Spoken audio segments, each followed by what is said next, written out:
We're live.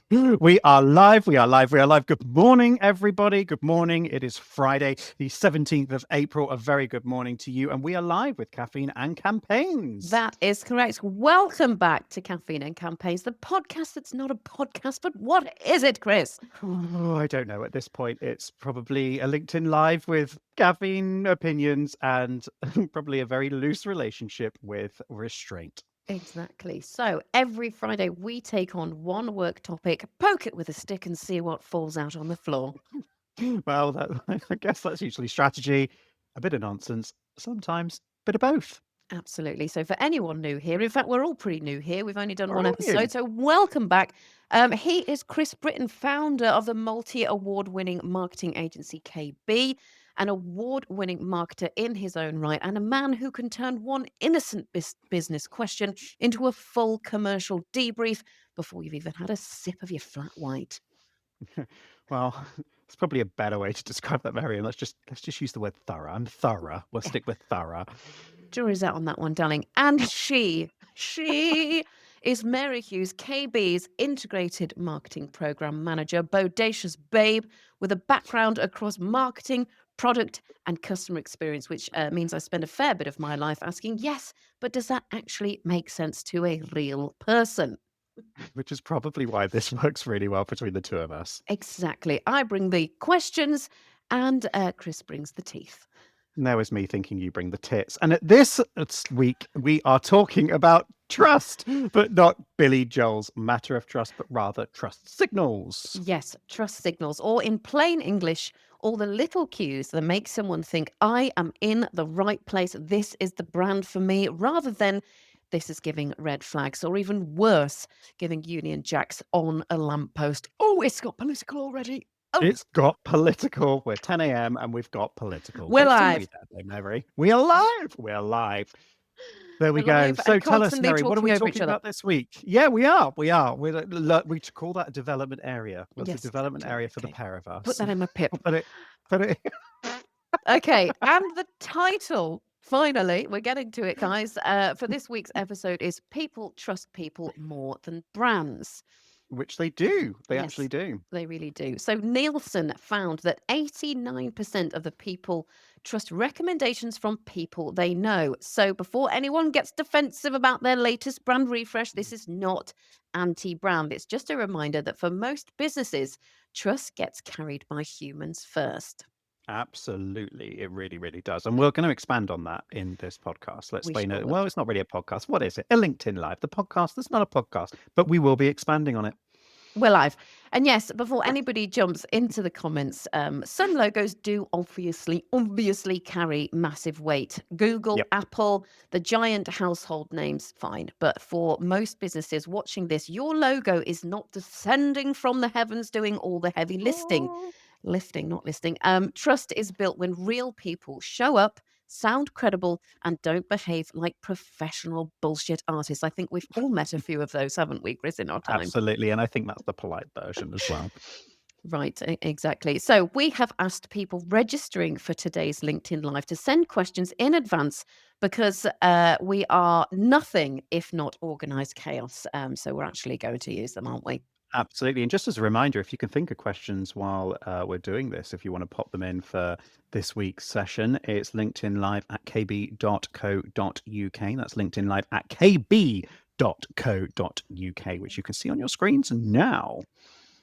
Gosh, we're getting more professional at this, aren't we, Chris? We are. We are. It's Anyway. almost like we are professionals. Okay, so I'll kick us off with this one from me. So when marketers say trust signals, what are we actually talking about? Because that phrase gets thrown around quite a lot, and half the time it sounds like we've rediscovered HubSpot, but our emails are still failing. Absolutely. Oh, HubSpot, you're the bane of my existence. Well, for those of you who are new here, don't know what trust signals are, but thank you very much for staying for this long. Trust signals they're effectively proof points. They are proof points that reduce perceived risk, I would say, for a buyer.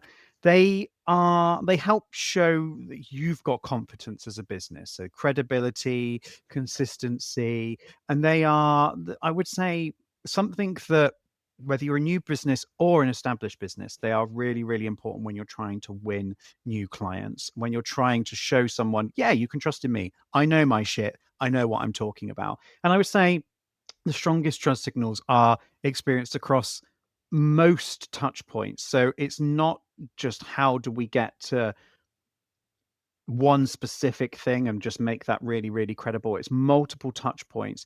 And we don't basically want to bolt something onto the footer of your website as a bit of decoration. We're not talking about that trusted quote that sits in the bottom of your email signature. It's more than that. Yes, absolutely. So it's not one magic badge then.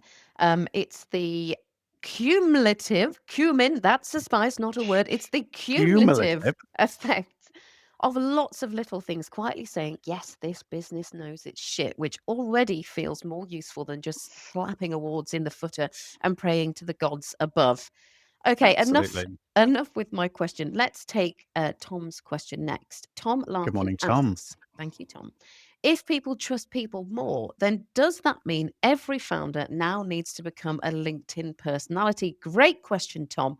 And slightly daunted at the thought of having to do what we do in order to make a living. Because, Oh my God. Perish the thought. Could you well, imagine someone it's, having to do this to make a living? um, it's just awkward, isn't it? No, but every founder does need to. You don't need to become a content machine. Not mm. everyone is needing to produce content and machine content and just be putting something out there all the time. And nobody, But not everyone is fit for the camera either, Christopher. You have to have a certain je ne sais quoi, wouldn't you say? je ne sais quoi. I've got more of a face for radio, but we're just all embracing it. So thank you for staying with us and, embracing me and my face for radio while we're all here with the bodacious babe, Mary, as you entitled yourself earlier We quite can't all be marvelously. bodacious, Chris. Absolutely. Carry on, carry Let's on. get back to business. Eyes on the money, because we are live. What are We're we? live. We We're are. live. We're live. There we are. Absolutely. So, businesses.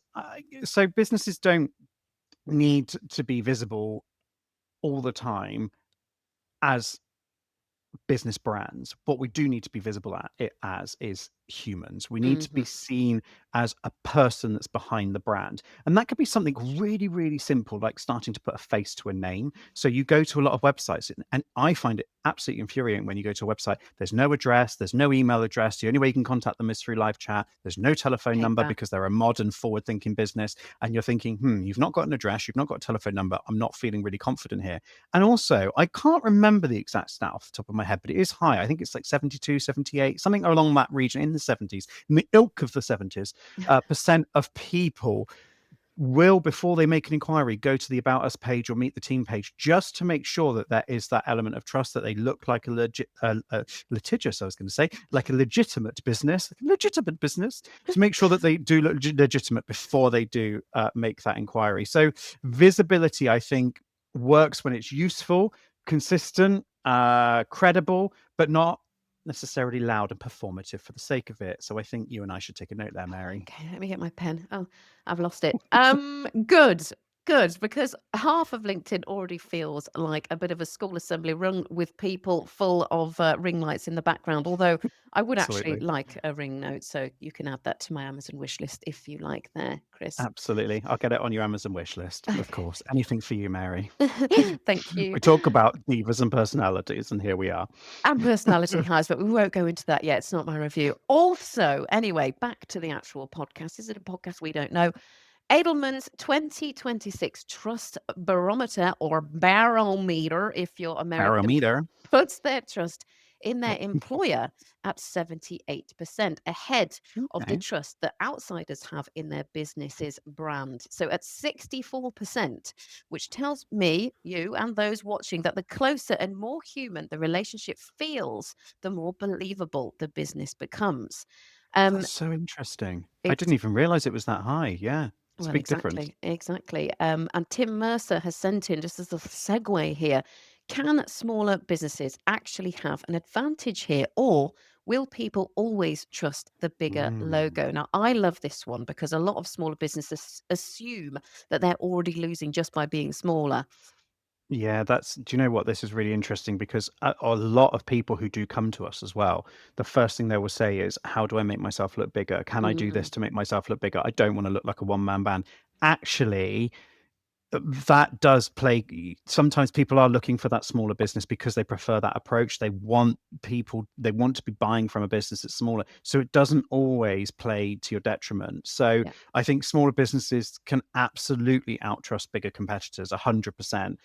You've got proximity, you've got speed, you've got even just founder visibility or even founder accessibility, the ability to access the founder of the business, responsiveness. They're all major, major, major advantages.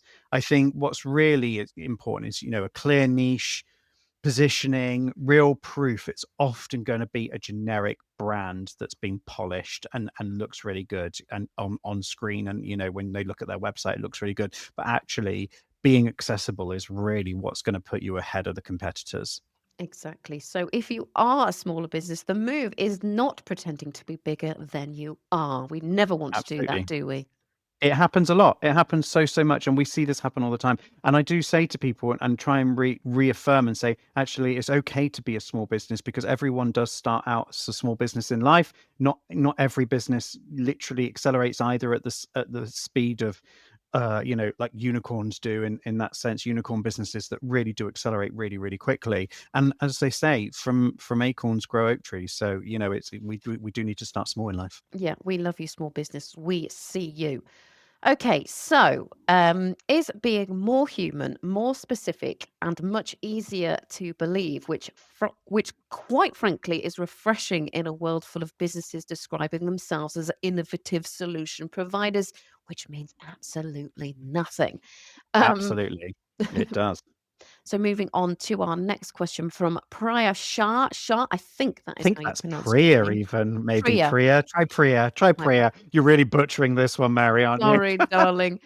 What should be building trust before the sales call even happens? Now, this is where people get caught out, I think, because Mm. they think trust starts when someone books a meeting, when actually their website has already been chatting absolute nonsense for their behalf, on their behalf, for pages and pages and pages. Absolutely. Well, trust doesn't sit at one place on a website. I think it should be built throughout the whole website, but it goes beyond that. This is not just how do we build trust on your website, it's also all the other areas that you're present in. So that could be LinkedIn, it could be reviews, it could be case studies, email experience that they have with you, even just submitting that first inquiry. If you're Yeah. not available, do they get an out of office really quickly?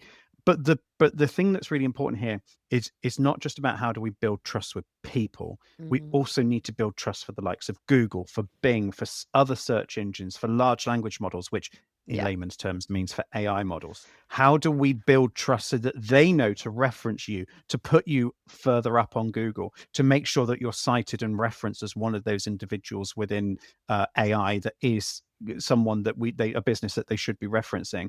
People are moving to AI to do their searches. We talked about it in last week's episode. If you haven't caught it and you want to find out more about SEO, hop over to my LinkedIn page and you can catch the latest episode or the last episode, I should say, episode 1 on there.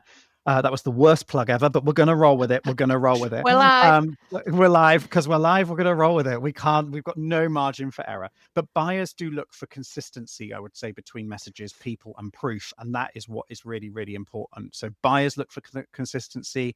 AI models look for consistency. People are looking for consistency. So the goal is how do we remove uncertainty before the conversation even starts? And that's what we look at. And that's when you work with agencies like us to help you try and remove those barriers and build trust as quickly as possible to drive those inquiries, to drive those leads. Exactly. And the data actually backs that up. So Sixth Sense found that Sixth sense. 96 cents. Put It's your even teeth in. people. Um, found that 94% of B2B buying groups rank their preferred vendors before they first get in touch, and 77% buy from a business in that list. So by the time Wow. sales joins the call, a lot of the trust work has already either happened or it's very much not happened. Basically, if your about page is vague, your case studies are all dusty, and your contact form feels like a hostage negotiations, asking for your blood group, your inside leg measurement, just to get a call back, then you're actually making life much harder for yourself. I couldn't agree with you more. And we see that a lot. We're like, reduce those form fields, reduce the amount that you're asking for someone up front just to make contact, because you'll be amazed. You can do so much with an email address and a phone number and a name. You don't Exactly. need to be, what's your message? What's your inquiry about? What department are you looking to reach? You're not a corporate. Yeah. You've not got someone trying to make that contact because they're so desperate to speak to someone. You just need small bits of information. You can start to profile them from Yeah. there. Get them through the doors and work it from there, basically, I think. Mm. All right, the next one from me. Are testimonials enough now, or have they become a bit like office fruit bowls? Nice in theory, ignored in practice with a green satsuma stuck to the side of the dish. How did I know that you'd ask a question like this? Because that's the most animated question I think we've had so far and probably ever will have on any of these series. That's brilliant. I've just, had too many furry satsumas in my time. Absolutely. Too many fruit bowls with furry satsumas in the office collecting dust. Yes. So on that note, oh my God, where do I go with answering that? I would say testimonials still work when they're specific, when they're relevant, but also I think this is really important is when they're believable. Mhm. When they're specific, what I mean by that is the testimonial that's on the product page relevant to the product that people are reading about? Are they relevant in terms of that they from the year 2026, or are they from the year 2000 and that looks really really bad, that Yeah. you haven't got any recent reviews on your site? And are they believable? Because I think a lot of people do forge testimonials, and I think it's an awful thing to do. And I don't say that I think people do it, because I know that the customers have said to us, oh, I'll just make something up. It's probably the worst thing you can possibly do. So the best proof is layered proof. It's not just sticking all your testimonials also on one page. You want to peppercorn those throughout your website. And it's not having one shiny quote from one happy client, I don't know, called Darren. I mean, on that note, we do love you, Darren. We love you, we do Darren. Thanks for your we comment. have, yeah, thanks for your comments and your feedback. But we do have a customer called Darren who does mean a lot to us. But you know what I mean? It's not about having that one shiny quote that's just on there from someone with a very, generic name. It's back that up with credibility. That's why I think even video testimonials go the extra mile. They're really, really helpful. Yeah, they're way more legit, aren't they? So, exactly. So, Absolutely. if you get a quote from a customer, great team, highly recommended. That is lovely, but it's not exactly something that's going to drive conversion in a little Yeah, quote yeah, at the bottom of the exactly that. page. Yeah, Practice some more exactly. stats. Are you feeling statty here, Chris? Feeling Neil, so static. static. Does my hair not tell you that? We're buzzed, actually. It doesn't. Anyway, Nielsen also founded branded website. No, Sorry, he didn't founded it. Try that again. Can I'm we trying try to that read. again, I'm Mary? trying Because to I'm read. reading the stats. I've got the stats in front of me, and I know that's not what that says. Well, try Right, then that let me one start again. again then. Nielsen also found branded websites sit at 84% trust, while ads in search results are down at 36%. So if Mm. somebody clicks through your site, the site itself needs to feel reassuring, not like it was last updated during the last morale dip of the Great Depression in 1930. Do you know what's so Um, funny, everyone? I've got these stats in front of me, and Mary reads it, and these little ad libs that she just rolls off her tongue at the very end, going on about the bloody Great Depression in 1930. Where do you get this from? Actually, Honestly, she's a I'm just hoot. A Oh, hoot. well, thank you. It's all I've got, to be honest with you. I just, pretend to be funny in the hope that I keep my job. Anyway, next question from our wonderful subscriber, Aisha Rahman asks, Ramen.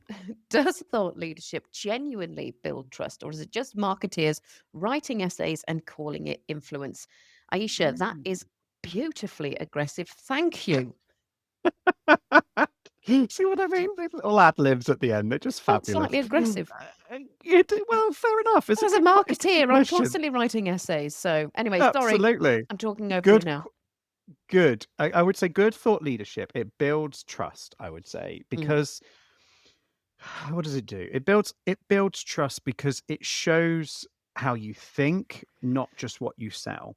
But not everyone should be a thought leader, because not everyone's in professional services. For example, if my if the person who came around and fixed my leaking tap last week starts to turn into a thought leader, I'd be a little bit concerned. Probably, I'd have some question marks around it. But it does, when it's used correctly, it does give buyers confidence in your expertise before they pick up the phone and speak to you. So you're gaining that credibility, but it only works when it's genuinely useful, I think, is the most important thing to say here. So it needs to be useful.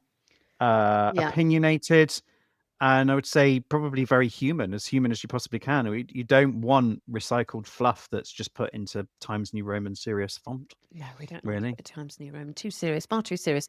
But actually, all of that matters because the stats again, Edelman and LinkedIn found that 95% of hidden decision makers say strong thought leadership makes them more receptive to sales and marketing outreach. So, useful thinking is not vanity content, it's basically pre sales without that awkward calendar invite.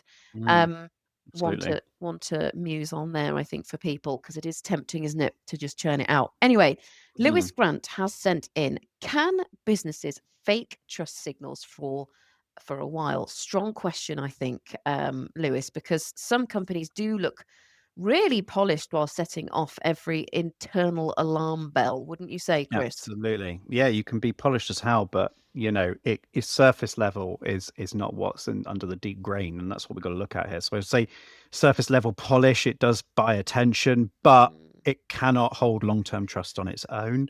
I would say buyers will cross-check across websites, but they will also now more than ever before, people mhm, will look at reviews and they will look at content and also lived experience. But reviews, oh, they're climbing the rankings and what's important because they're huge ways of building trust very, very quickly. absolutely. Although, to be saying that, there were about 3 or 4 weeks ago, there was really bad press around reviews, and FIFO was one of them. FIFO, Yeah. FIFO was one of them, and where they've been creating fake reviews. And you've got companies like Trustpilot that say that they can't be paid to even delete bad reviews, which is good, Yeah. but they are given the opportunity to reply. Bit annoying when every reply is pretty much the same, but there we go. Well, I exactly. would And then say, you've also go got on. your Sorry. keyboard warriors as well. So people that are too quick Yeah, to make a review that's actually, not it's not warranted, fair, or let's just say. yeah, exactly, exactly. Mm, I would say if the experience that sits underneath is weak, then the mask is going to slip really, really quickly. definitely. So trust theatre might win you at first glance, but it will not survive due diligence, which is deeply unfortunate for anyone relying on a fancy deck, a vague promise, and one bloke called Steve saying, "What a brilliant service." Thank you, Steve. Steve. We love you, Steve. Anyway, slightly darker one from me now. What kills trust fastest? Because I feel like some businesses are working incredibly hard to look credible while quietly torpedoing themselves in the background. Have we got a torpedo sound on here, Chris? We don't. Funnily enough, we don't. I don't think they planned for that. Jeez, well, we pay enough for this bloody studio. Let's get one up for next week. Okay, now we've got our own feedback here. Talk about FIFO. Talk about FIFA. Well, talk about a slightly darker tone from you. You're killing trust fastest. You're talking about the death of SEO. What is it, Mary? Is there something we need to unpick here off the back of this call? I think I we need just like to. doing funny thumbnails. So, Oh, okay, what's gonna that's what it grab is. the audience? Anyway, sorry, giving away our We secrets hope you now. do appreciate our thumbnails. That we really do hope you appreciate them. But there we go.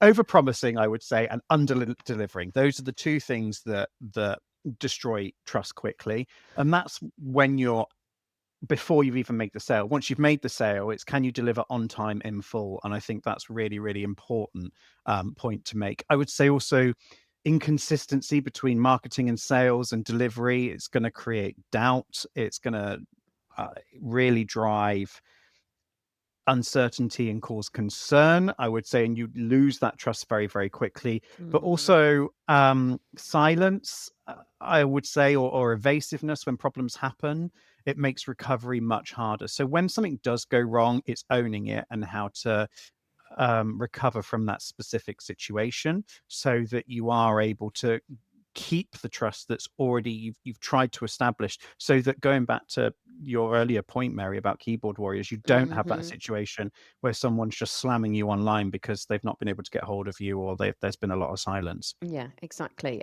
Just going back to your point there, over-promising and under-delivering sounds a bit like my CV. Anyway, um, moving on.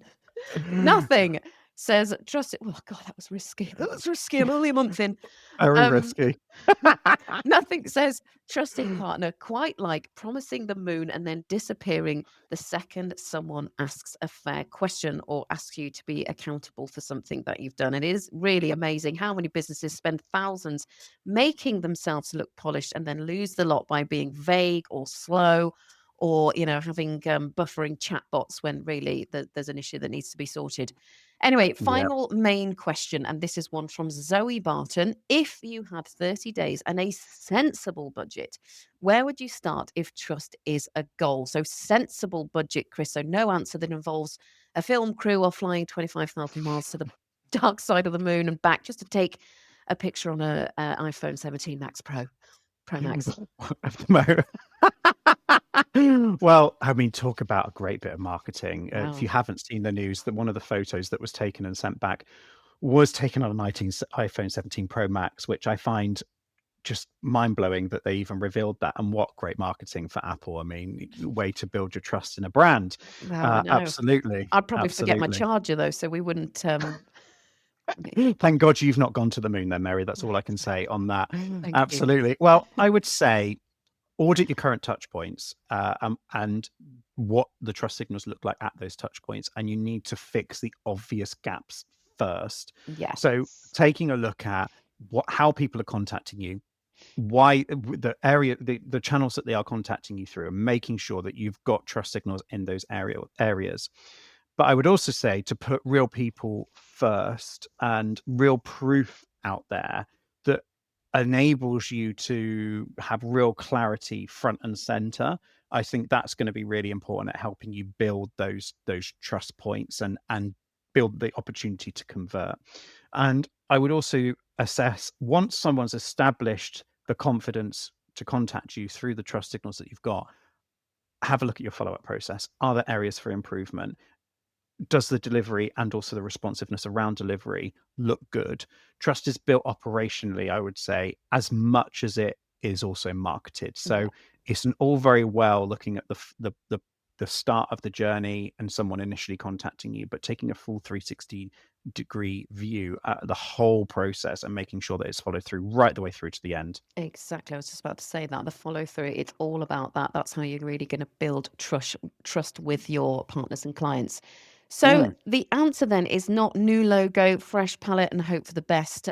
Deeply unsettling for Canva, I feel, but good for everyone else. And it makes sense. If trust is the thing, you start where buyers are already making their minds up, not where your design team wants to go and play. Right. Absolutely. Back by popular demand. Would we say it was popular? Let's try and make it Well, popular. no one asked for it, but we're going to make it popular. We're doing a quick fire round because we've been dawdling around those questions. Quite frankly, I'm sure people's coffees are getting cold at this point. Anyway, right, quick fire before we get off this LinkedIn. We have actually got loads of business to do as well. We are an agency. We'll run off our feet. Um, Absolutely. a polished brand with no proof is a trust strategy. Absolutely not. With no proof, it's not going to work for you. You need to have those proof points and they need to be legitimate. I'm going to try and keep that as Absolutely. short as possible. No more than one sentence. Okay, Wrap it up. let's go. We're live.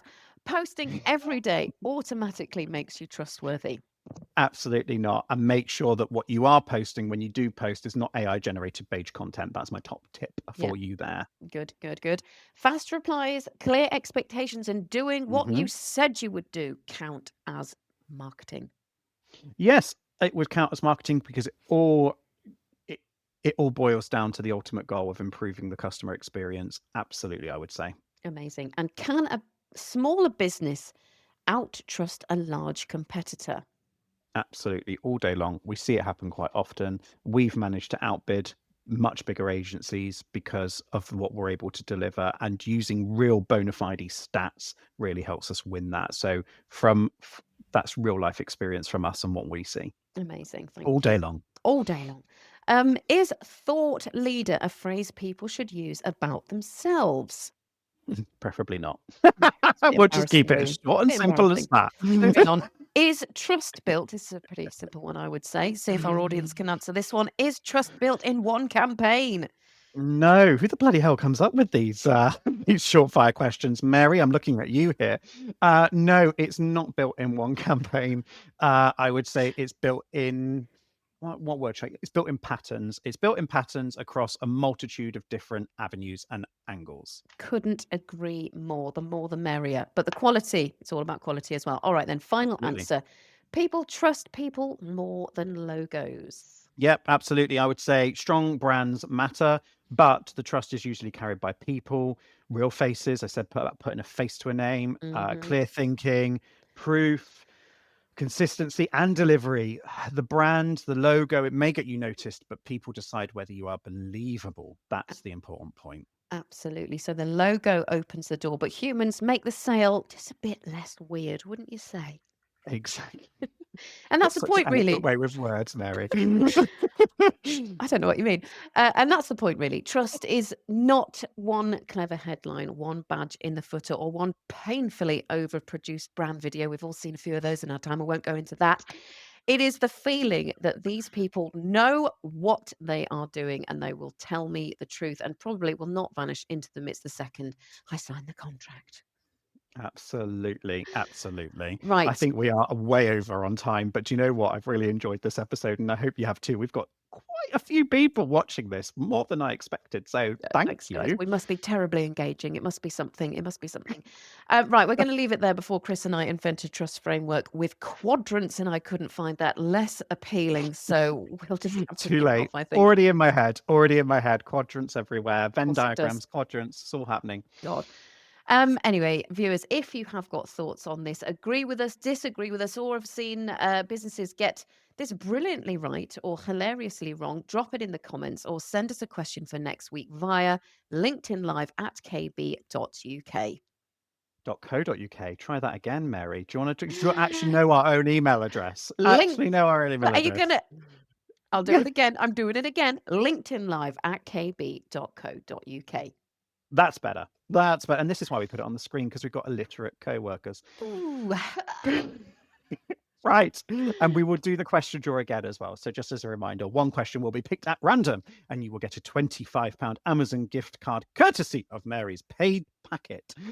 Because apparently mild bribery does still count as audience engagement. And this week's winner, Oh my please gosh. drum roll from the questions, Lucy Askew. Askew? Is Askew. that Askew? Lucy Askew. Askew. She is our winner. Well done. Um, Congratulations, Lucy. I hope you're not wonky or you're not askew. she's Lucy Askew. Anyway, next week's episode is AI can write, doesn't mean it should. We're working on the title. AI can write it, but does it mean it should? Absolutely. I think that one could get spicy. You're touching on my nerve there, so it could get spicy. Good. A little bit of professional discomfort keeps people alert, I find. Yeah, absolutely. So he's been Chris. And she's been Mary. And this has been Caffeine and Campaigns. Thank you very much, everyone, for joining us. Yes, thank you so much. We'll see you next week. We will see Oh, you next week. Yes, just quickly, absolutely. quickly, Actually, we quickly. better plug that. Yes, Chris will be posting next week's episode in just a minute on his profile, and I will be reposting it shortly. Be sure to click like on my post and attend the webinar, the podcast, the LinkedIn Live, whatever the hell this is next Whatever week. the hell this is. Thank you so much, everyone, for joining us. We look forward to seeing you next week, next Friday, 10 a.m., same time on LinkedIn Live. Goodbye for now.